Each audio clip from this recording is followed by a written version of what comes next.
This is the Chapter 4 Test Review Study Guide, Part 2. We're going to look at factoring and zero product property. So, starting with number 5. When you are factoring, the first thing we always look for is there a greatest common factor? And so in this first one, negative 15 and negative 21, they both have a negative sign. So I want to factor out the negative. 15 and 21, what can they both be divided by? Well, the difference between 15 and 21 is 6, so it has to be something that can go into 6. 6 does not go into 15, but both 2 and 3 are factors of 6. 2 doesn't go into 15 either, but 3 goes into both 15 and 21. So I want to factor out a 3. Then I look at the variables, x squared and x. They both have at least one x, whatever the smallest exponent is. And so now what is left over? So I want to think about, if I divide this by negative 3x, what remains? Negative 15 divided by negative 3 is 5. X squared divided by x is x. Negative 21x divided by negative 3x. Negative 21 divided by negative 3 is positive 7. X divided by x, those cancel each other out. And so the factored form, negative 3x times 5x plus 7.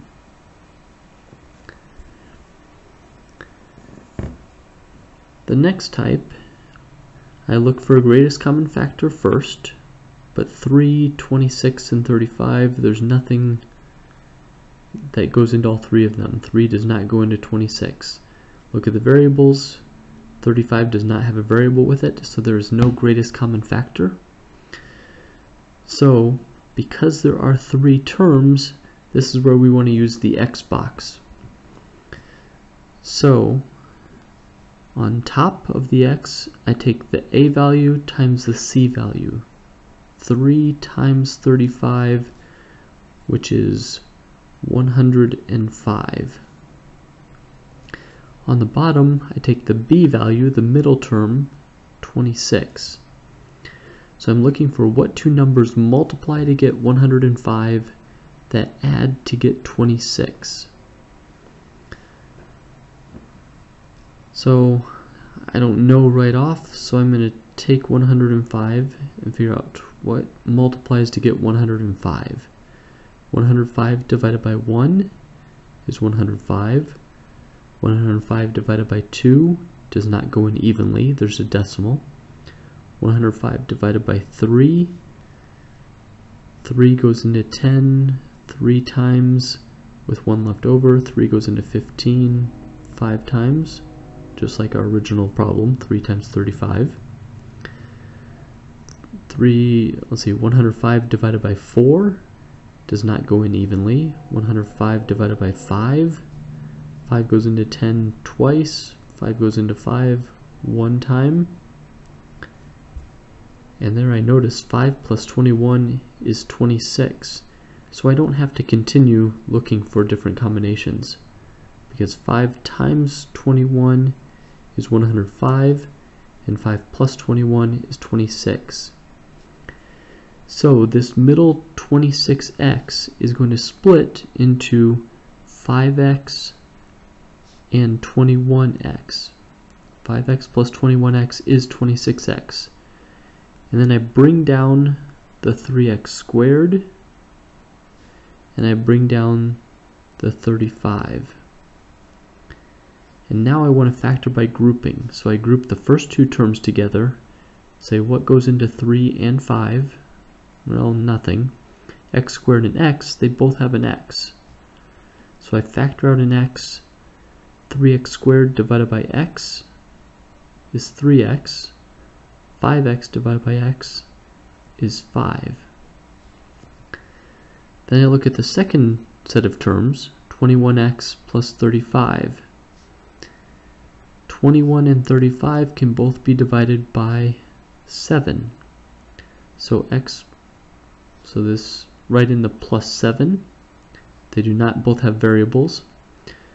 So 21x divided by 7 is 3x.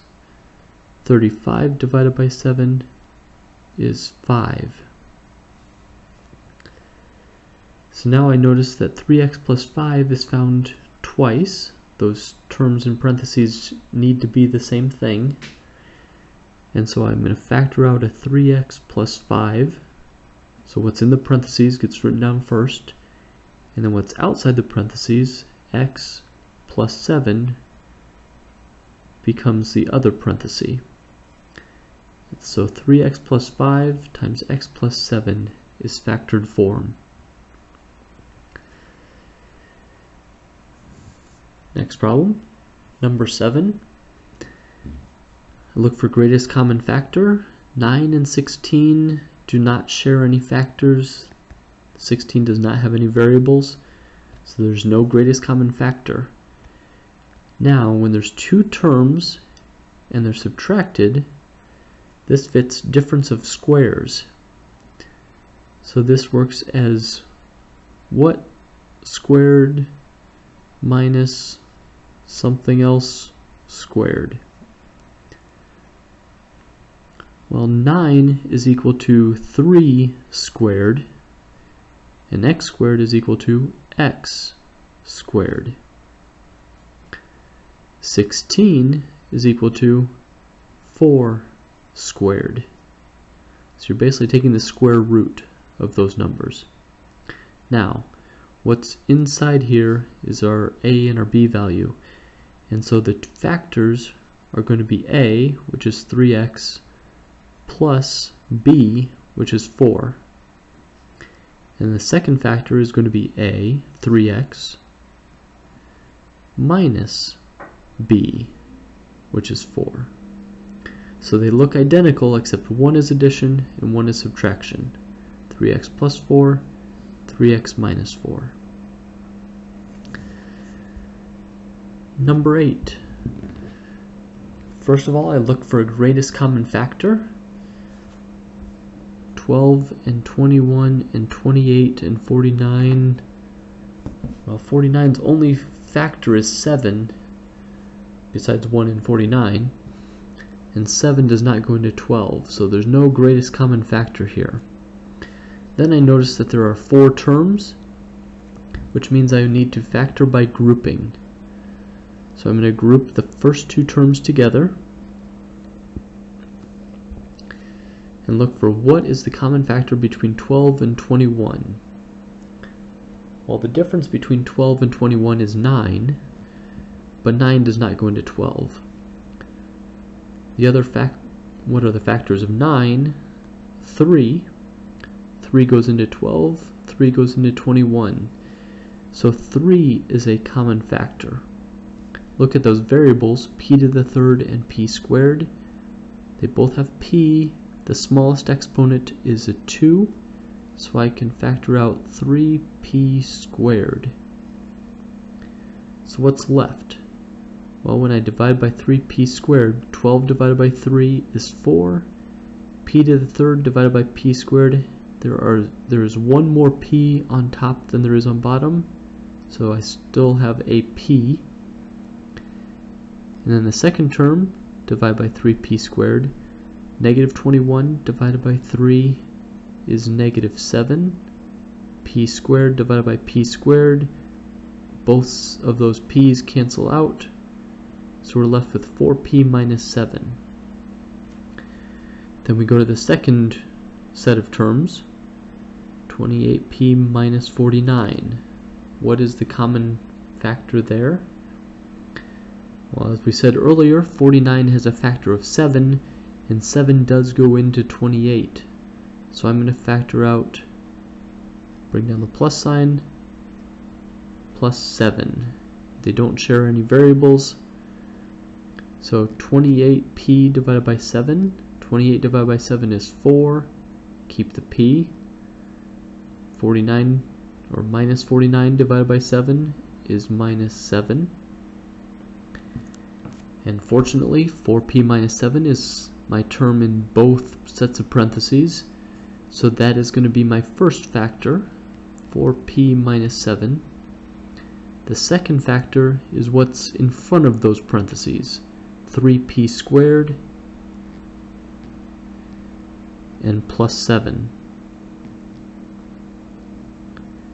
And so the final factored form, 4p minus 7 times 3p squared plus 7. So now let's flip to the back side and look at the zero product property.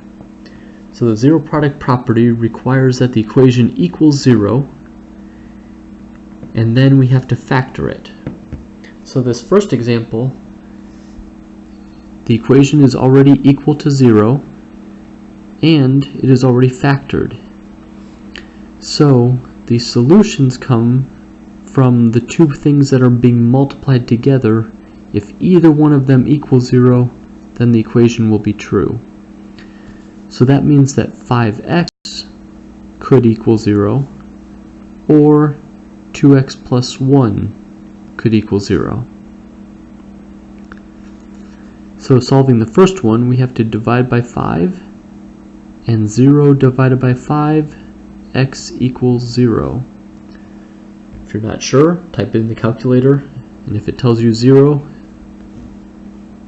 that means that is your answer. 2x plus 1 equals 0, so I want to subtract 1, so that 2x equals negative 1, and then divide by 2, so that x equals negative 1/2. So the two solutions are x equals negative 1/2 and x equals 0.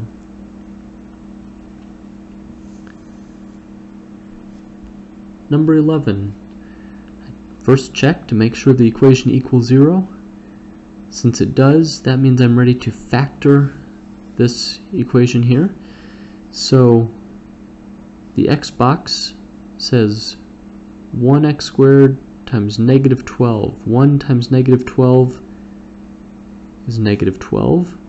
The middle term, negative 4, goes on bottom. So what two numbers multiply to get negative 12 that add to get negative 4? So we have 1 and 12, 2 and 6, 3 and 4. Well, if I use 2 and negative 6, 2 times negative 6 is negative 12, 2 plus negative 6 is negative 4. So the minus 4x splits into plus 2x and minus 6x. So now we factor by grouping. X squared plus 2x has a common factor of x. X squared divided by x is x. 2x divided by x is 2. The second group here, negative 6x and negative 12, if the first term has a negative, make sure you factor out a negative sign. And 6 and 12 can both be divided by 6. And so negative 6x divided by negative 6 leaves x. Negative 12 divided by negative 6 leaves positive 2. Both of the sets of parentheses have x plus 2. And in front of those parentheses, the other factor is x minus 6. Notice our x box, we came up with a 2 and a negative 6. Positive 2 and negative 6 are the part of the two factors. That works when x squared has when the a value is 1. If a value is not 1, that will not work. So now we've got two factors equal to 0. So if either one of those factors equals 0, the equation will be true. So either x plus 2 has to equal 0, or x minus 6 has to equal 0. So using the x plus 2, we subtract 2 to find that x equals negative 2. X minus 6, we want to add 6. so that x equals positive 6. So negative 2 and positive 6 are the solutions. Question number 12. 3x squared plus 20 equals negative 17x. First step is always to set the equation equal to 0. So I have 3x squared on this side, so I want to add the 17x over to that side. So on the left side we have 3x squared plus 17x plus 20. And on the right side, negative 17x plus 17x is 0. So now that it's set equal to 0, we can factor.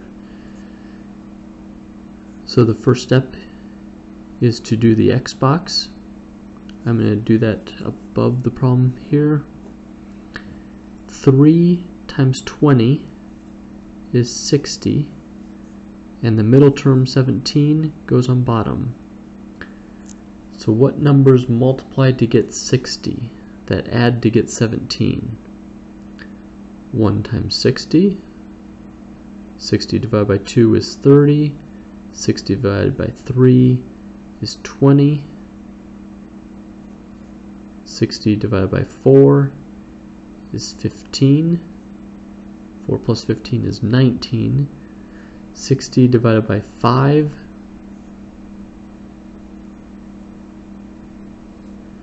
is 12, and 5 plus 12 is 17. 5 and 12. So my middle term splits into 5x plus 12x.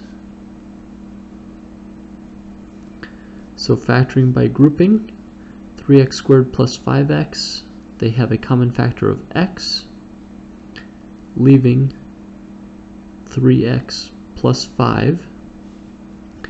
The second two terms have a common factor of 4. So I factor out a 4, and so I'm left with 12x divided by 4 is 3x, 20 divided by 4 is 5.